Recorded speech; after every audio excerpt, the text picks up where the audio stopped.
Bueno, muy bien. La siguiente clase que nos queda hablar es sobre los órganos que están en el retroperitoneo, ¿tá? Entonces vamos a hablar esencialmente de los riñones y también de los grandes vasos y de las glándulas suprarrenales, ¿no? Entonces, vamos a empezar con el retroperitoneo. ¿Dónde queda el retroperitoneo?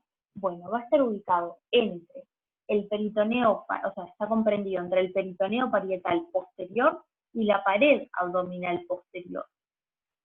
Tiene como dos regiones bien definidas, que son una región media, ¿tá? Que es vasculonerviosa, donde se encuentran la aorta abdominal y la vena cava inferior, acá lo vemos, y dos regiones laterales, ¿tá? Que tenemos a los dos costados, donde están los riñones, las glándulas suprarrenales y parte de los uréteres, ¿tá? Que son de la vía urinaria. Entonces, como el sector medio es vascular, va a ser una región de pasaje, ¿sí? De vasos. Tenemos a la aorta abdominal, que acá en el dibujo está con rojo, ¿sí? En el centro, un poco a la izquierda, ¿tá? Que como habíamos hablado anteriormente, atravesaba el hiato aórtico que hay en el diafragma y originaba distintas ramas viscerales y parietales. Y finalmente la aorta, a la altura del ombligo más o menos, se va a bifurcar o a trifurcar, ¿tá? Es decir, se va a dividir en dos o en tres, ¿tá? En este caso se está dividiendo en dos, ¿tá? Pero también podría haber una arteria pequeña acá adelante, que bueno, en algunas personas está, ¿tá? Las dos ramas de división de la aorta son las arterias ilíacas comunes, ¿tá? Muy bien, entonces, al trayecto de la aorta en el retroperitoneo le vamos a poder distinguir segmentos, ¿tá? Un segmento es el supracelíaco, ¿sí? Es el primero, es decir, el que está antes de que la aorta dé el tronco celíaco. El segmento intercelíaco renal, ¿tá? Entre el tronco celíaco y los riñones, ahí más o menos. El infrarrenal, que es el más largo, ¿tá? El que está por abajo de los riñones. Las ramas viscerales que da son, por ejemplo, el tronco celíaco, las arterias renales, las arterias mesentéricas, tanto superior e inferior, y las arterias gonadales, ¿tá? Que recordamos que las arterias gonadales van a ser para la mujer la arteria ovárica y para el hombre las testiculares, ¿tá? Muy bien, y la vena cava inferior, recordamos que las venas tienen como un trayecto opuesto a las arterias, diríamos como que si la aorta bajaba, la vena cava inferior sube hacia arriba, ¿sí? O sea, se va a formar por las dos venas ilíacas primitivas, ¿sí? Que vienen una de la derecha y una de la izquierda, que cuando se unen me forman la vena cava inferior, ¿no? Y bueno, va a recibir diferentes venas afluentes. Acá hay unos detalles para saber, como por ejemplo que la vena renal izquierda, que es esta que estamos viendo acá y esta que vemos acá en azul, va a pasar por abajo de la pinza arterial aortomesentérica. ¿Qué es esta pinza? Bueno, nada más y nada menos que la aorta. Cuando da el tronco mesentérico, sale así, y por abajo va a pasar la vena renal del lado izquierdo. Muy bien, va a tener entonces la vena cava inferior, un sector suprahepático, un sector infrahepático y un sector retrohepático, ¿sí? Y acá esto ya lo habíamos hablado, pero para hacer un repaso, sabemos que la linfa de los miembros inferiores, de las vísceras de la pelvis y de los órganos abdominales va a confluir en un lugar que se llama cisterna del kilo, ¿tá? Que es esto que tenemos por acá. Se forma por la unión de los troncos lumbares, derecho e izquierdo, y por troncos intestinales, ¿tá? En el sector más alto del retroperitoneo se va a originar el conducto torácico, ¿sí? Por acá lo vemos. se va a llevar la linfa del abdomen, la pelvis, el miembro inferior y también productos de absorción intestinal, ¿sí? Porque le llega linfa del intestino, ¿tá? Entonces, simplemente recordamos que el conducto torácico es el conducto linfático más importante de todo el cuerpo, ¿tá? Muy bien, vamos a hablar entonces ahora del plexo celíaco. No quiero que se confundan plexo celíaco con tronco celíaco. ¿tá? El tronco celíaco es el arterial, ¿tá? La rama de la aorta, lo que estamos viendo acá. El plexo celíaco es nervioso, ¿sí? Entonces, está situado, por supuesto, como lleva el mismo nombre, alrededor de los orígenes del tronco celíaco, o sea, de las arterias, y también de la arteria mesentérica superior. Va a ocupar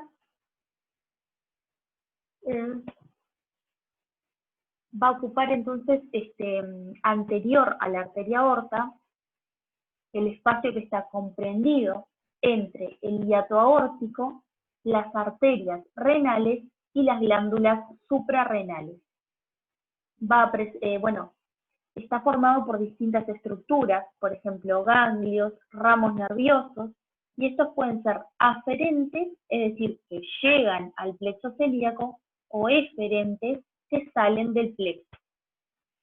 Los ganglios celíacos propiamente dichos están a ambos lados de la aorta, enfrente al tronco celíaco. ¿tá?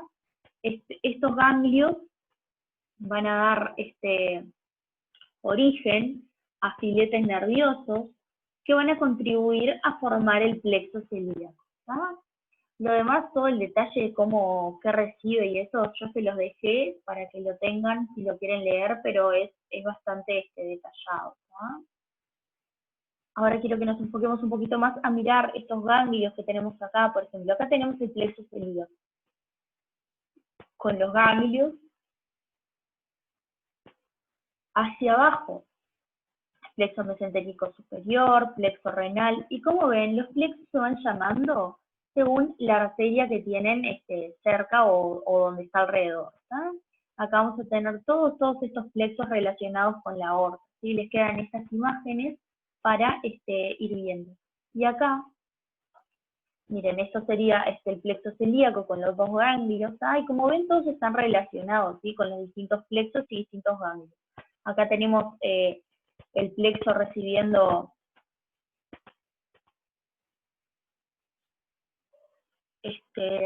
algunas aferencias, como por ejemplo los nervios espláncnicos. Muy bien. Vamos con los riñones, que es casi que lo principal del retroperitoneo. Los riñones, como ustedes saben, son dos órganos que se ubican en el retroperitoneo, se apoyan sobre la pared abdominal posterior, a derecha y a izquierda de la columna vertebral. ¿tá? Habíamos dicho que nosotros íbamos a tener una región central que era vascular y dos regiones laterales. Y en esas regiones laterales es que tenemos a los riñones. Tienen forma de poroto, eso es característico que lo van a leer así. Tienen un borde cóncavo medial, que es este de acá y este de acá, por el que van a entrar los vasos y los nervios. Entonces este borde medial va a corresponder al ilio del riñón. Y luego van a tener dos bordes y dos caras, dos bordes y dos extremos, que son los que vemos acá. Una cara anterior, del otro lado una cara posterior, un polo superior y un polo inferior, y el borde lateral y el borde medial. Miden aproximadamente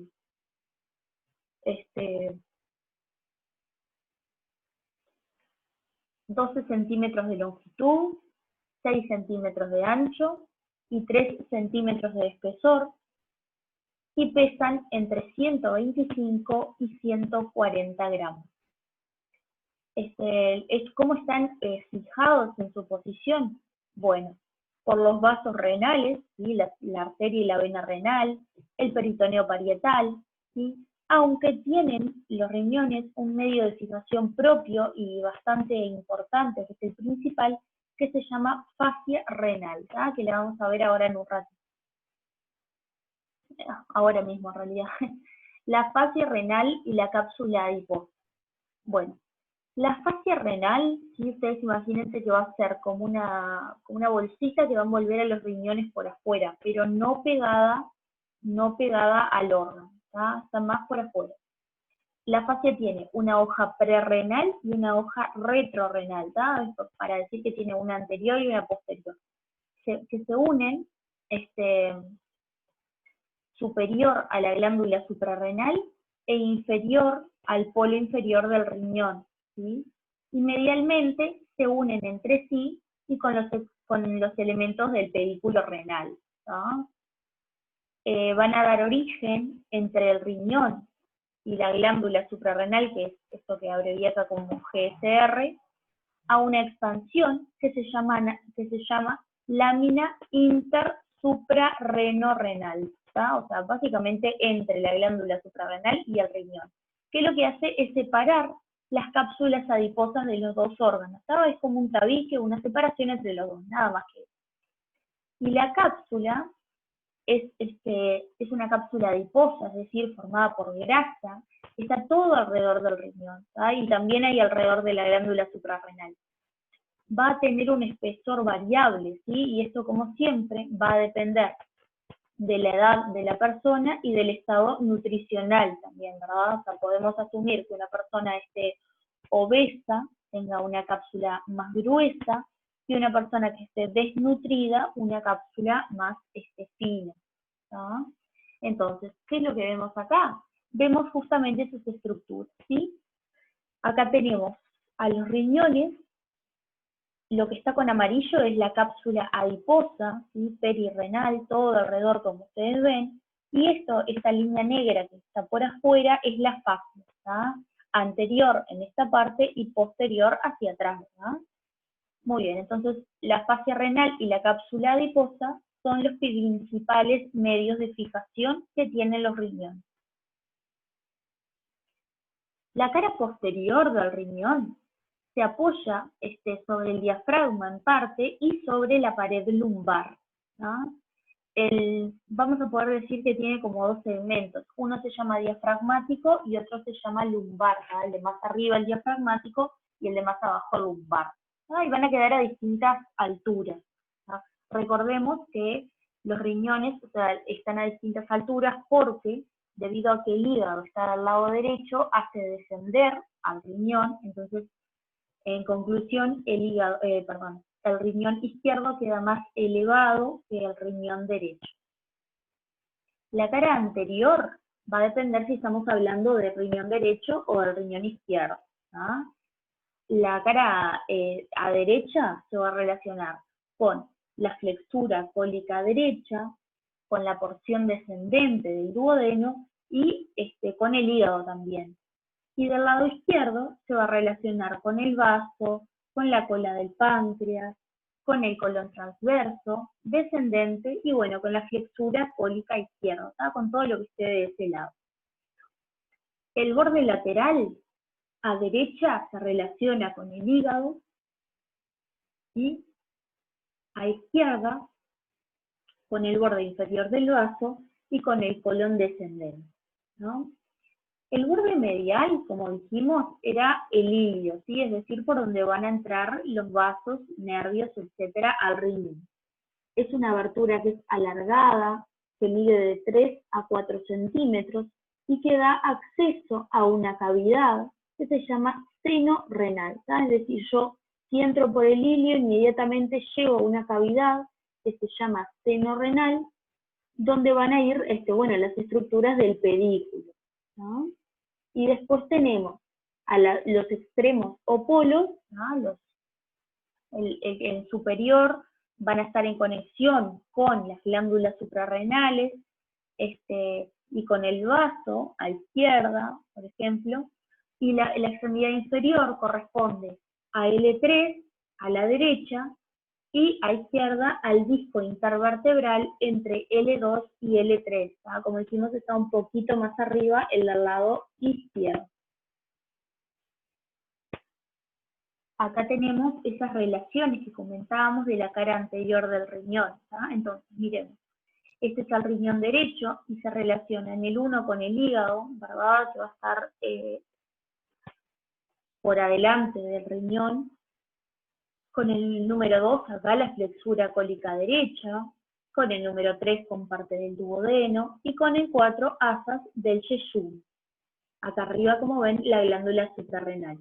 Y del lado izquierdo, que es también lo que estamos viendo en este dibujito, tenemos área de relación con el estómago, como vemos acá, un área de relación con el vaso, como vemos por este lado, un área para el páncreas también, acá lo vemos, el colon, con el número 4, colon descendente, ¿sí? Y con el número 5, asas yeyunales. ¿no? Esas son todas las relaciones que presenta en la cara anterior los dos riñones. Muy bien. Ya que hablamos de configuraciones externas, tenemos que meternos adentro y ver cómo son los riñones en la configuración interna. ¿no? Entonces, dijimos que si entramos por el ilio íbamos a entrar al seno renal, ¿sí? que va a ser una cavidad cuya abertura coincide con el ilio, ¿no? y las paredes están constituidas por parénquima renal, es decir, por tejido del riñón, ¿no? nada más y nada más que eso. Contiene ramificaciones de vasos renales, nervios, y va a tener los primeros sectores del aparato excretor del riñón, ¿tá? que son los cálices y la pelvis renal. ¿tá? Eso lo vamos a ver ahora, pero bueno, los cálices son estos y la pelvis es esta. La pared del seno presenta salientes cónicas que se llaman papilas renales, que son estas que están acá. ¿sí? Ahora vamos a hablar de ellos en detalle. Entonces, en primer lugar, les quería comentar que tenemos por afuera de los riñones una cápsula fibrosa. ¿tá? Y acá no quiero que se confundan de vuelta con la fascia o con la cápsula adiposa. Esta cápsula es una membrana aplicada sobre el riñón, bien pegadita. Que bueno, en el ilio se refleja en el seno, tapiza las paredes y va a tener continuidad con la conjuntiva de los cálices y de los vasos. Entonces, yo tengo mi riñón, primero que nada, por afuera todo desnudito. La primera capa que viene es una cápsula fibrosa, ¿sí? una cápsula bien pegada al riñón. Por afuera va a tener la cápsula adiposa, ¿tá? todo aquello amarillo que habíamos visto de grasa. Y por afuera de todo eso, como una bolsita envolviendo todo, estaba la fascia renal. ¿tá? Esa es la diferencia entre estas tres estructuras. Muy bien. Con respecto al parénquima, es decir, al tejido renal propiamente dicho, vamos a tener dos porciones. ¿no? Una es la médula renal, ¿sí? que es la porción central, y otra es la corteza renal, que es periférica. ¿tá? Entonces, la médula va a tener unos triángulos, bien como triángulos que son como un color rojo oscuro, que son estriados, y son lo que vemos al seccionar lo que se llaman pirámides renales. ¿tá? Estas pirámides hay de 8 a 10 en cada riñón, y su vértice lo que hace es sobresalir en el seno renal, y constituir las papilas. Entonces recordamos que las papilas son como el vértice del triangulito. ¿sí? Ahora lo vamos a ver en fotos. La corteza tiene un color más claro y es menos consistente que la médula. Lo que hace es rodear a las pirámides, forma una capa periférica, ¿sí? que separa la base de las pirámides de la superficie del riñón, y también penetra entre las pirámides formando lo que se llaman columnas. ¿tá?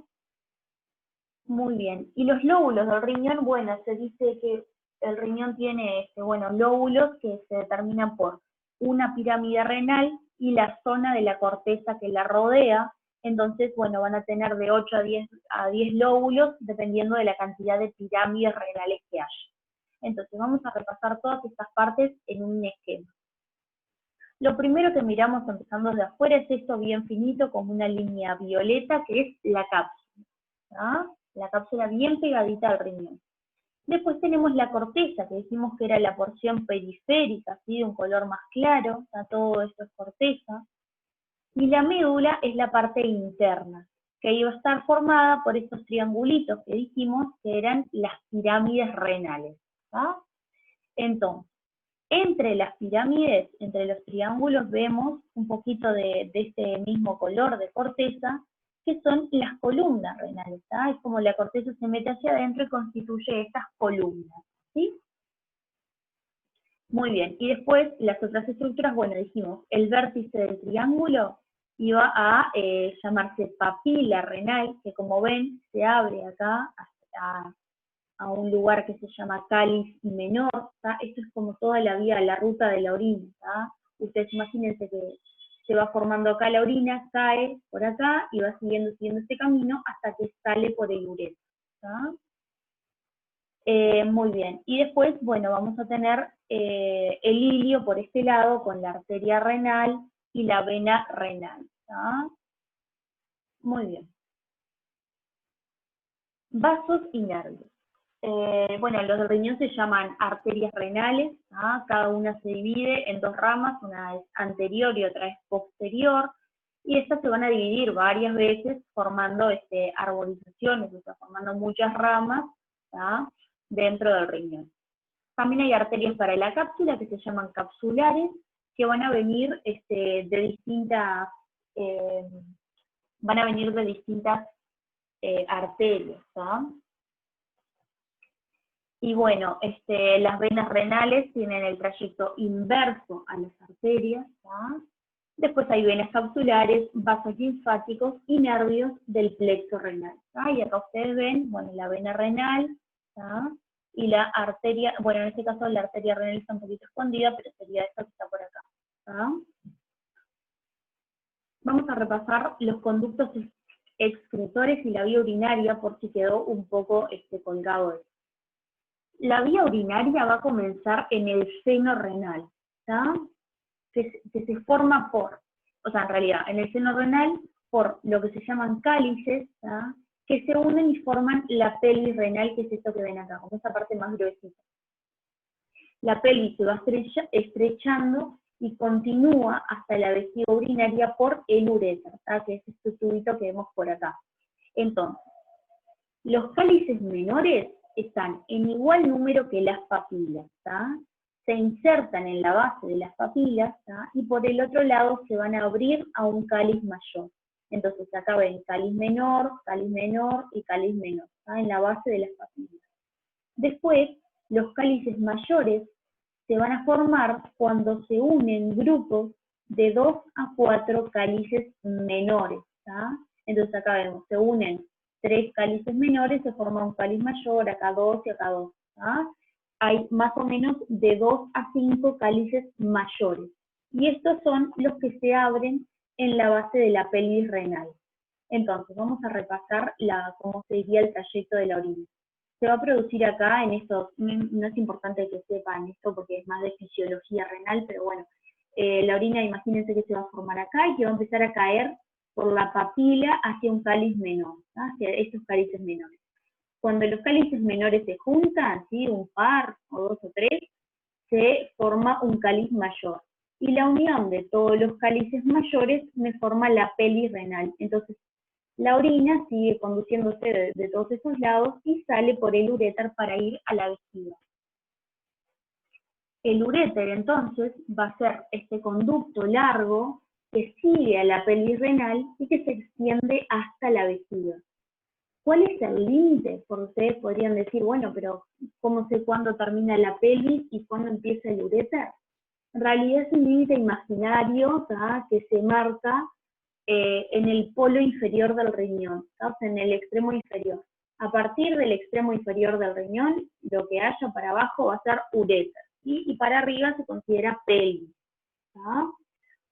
Muy bien. Va a descender este tubito casi que vertical desde el vértice desde el vértice de la pelvis renal, apoyado sobre la pared abdominal posterior, y luego se inclina y va a desembocar en la vejiga urinaria. Entonces, al uréter nosotros le vamos a poder distinguir 4 porciones, ¿sí? Una porción que se llama abdominal, una porción ilíaca, una porción pélvica y una porción intramural, ¿tá? Intramural porque atraviesa la vejiga, entonces como que atraviesa la pared o lo que sería el muro de la vejiga. Como todo lo que hemos visto que era tubular, van a tener 3 capas, los uréteres derecho e izquierdo tienen una adventicia, que es la capa de afuera, una muscular y una mucosa. Y bueno, como último para mencionar de esto de retroperitoneo y de vías urinarias, vamos a hablar de las glándulas suprarrenales, ¿no? Las glándulas suprarrenales suelen estar por arriba, o sea, del hilio del riñón o del borde medial, aunque también pueden estar en el polo superior del riñón. Tienen 4 a 5 centímetros de longitud, 2 a 4 centímetros de ancho y pesan aproximadamente 6 gramos. También van a tener, así como los riñones, un sector que se llama corteza y un sector que se llama médula suprarrenal. Estas glándulas son esenciales para la vida, ¿tá? No se puede vivir sin estas glándulas suprarrenales. ¿Por qué? Bueno, porque producen sustancias muy importantes, hormonas, como las catecolaminas, ¿no? Que en realidad son la adrenalina, ¿sí? Cortisol, andrógenos y mineralocorticoides. ¿Tá? No es necesario que se sepan todo lo que produce la glándula suprarrenal, pero sí sepan que son muy importantes y que sin ellas no se puede vivir. ¿tá?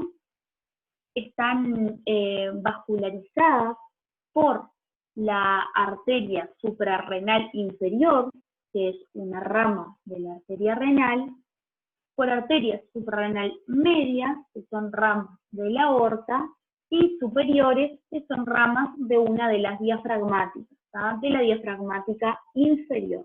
¿tá? Entonces eso es lo principal de las glándulas suprarrenales.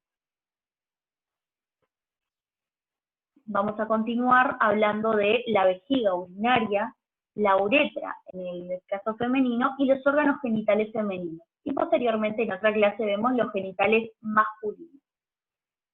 Muy bien, la vejiga urinaria entonces va a ser el reservorio donde se acumula la orina que llega de los riñones, ¿tá? Y llega por los uréteres, como dijimos, ¿tá? Y se acumula esa orina entre las micciones, es decir, entre que yo orino y la próxima vez que vaya a orinar, ¿no? Se sitúan, cuando está vacía la vejiga, se sitúa en la cavidad pélvica, ¿tá? Posterior a la sínfisis del pubis, ¿sí? O sea, al hueso, a la unión de los dos pubis de un lado y de otro, que sería por acá, como ven ustedes, este hueso, en un lugar que se llama mediastino pelviano. Así como habíamos visto el mediastino del tórax, en la pelvis hay un mediastino que luego vamos a ver qué partes tiene. ¿no? Cuando está distendida la vejiga, o sea, cuando está llena, rebasa la cavidad, así, crece, aumenta de tamaño y sobresale en el abdomen. ¿no? Vamos a tener diferencias en la mujer y en el hombre, porque, por ejemplo, en el hombre, bueno, está superior al suelo de la pelvis, por supuesto, superior a la próstata, que es este órgano que está por acá, y anterior y superior al recto y a las vesículas seminales. Este es el recto y estas son las vesículas seminales. Entonces, bueno, queda acá entre el recto y el pubis, por arriba de la próstata y por adelante de la vesícula seminal también. En la mujer también queda por arriba del suelo de la pelvis, pero por atrás va a tener el útero y a la vagina, como estamos viendo acá, ¿sí? Y bueno, en el recién nacido es como una variación, ¿sí? Que se encuentra completamente en el abdomen y luego a medida que crece va descendiendo un poquito. La forma, bueno, cuando está vacía está bastante aplanada, ¿tá? Y se apoya sobre la cara posterior de la sínfisis del pubis, como ven acá, que estaría vacía, ¿sí? Como amoldándose a la forma del hueso. Va a ser cóncava posterior y superiormente, Y cuando está llena, lo que sucede es que la pared posterior se eleva y adopta como una forma ovoide, ¿sí? Como redondita. La capacidad de la vejiga va a ser variable, ¿tá?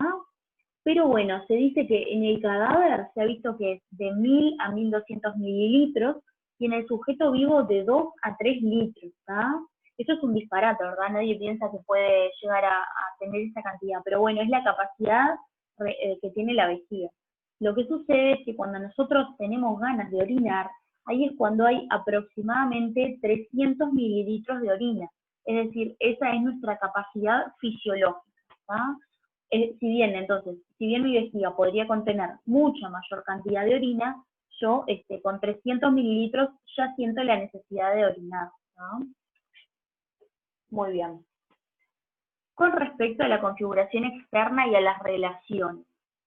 Cuando está vacía, ¿sí? Su cara superior, bueno, se dice que es como un poco triangular, ¿tá? Y está tapizada por el peritoneo, que le cae desde arriba como una sábana, ¿tá? La cara antero-inferior, es decir, la que se relaciona con los huesos de la pelvis, hay un espacio, ¿tá? Antes de llegar al hueso, que se llama espacio retropúbico, ¿sí? Porque está por atrás del pubis, donde hay tejido adiposo y un plexo venoso.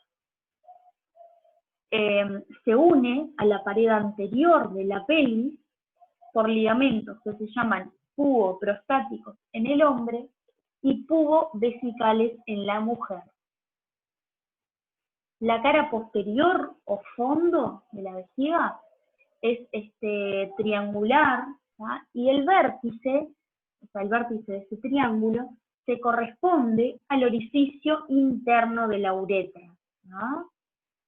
En el hombre se corresponde la vejiga con la próstata, que como diríamos está por abajo, y están unidas por un tejido que tiene venas y que por atrás, o sea, la vejiga en su parte posterior, se relaciona con las vesículas seminales y las ampollas de los conductos deferentes, que vamos a ver que son partes de la vía espermática, ¿sí? Está separada de los órganos por el peritoneo y por un tabique recto vesical, ¿tá? Entre el recto y la vejiga.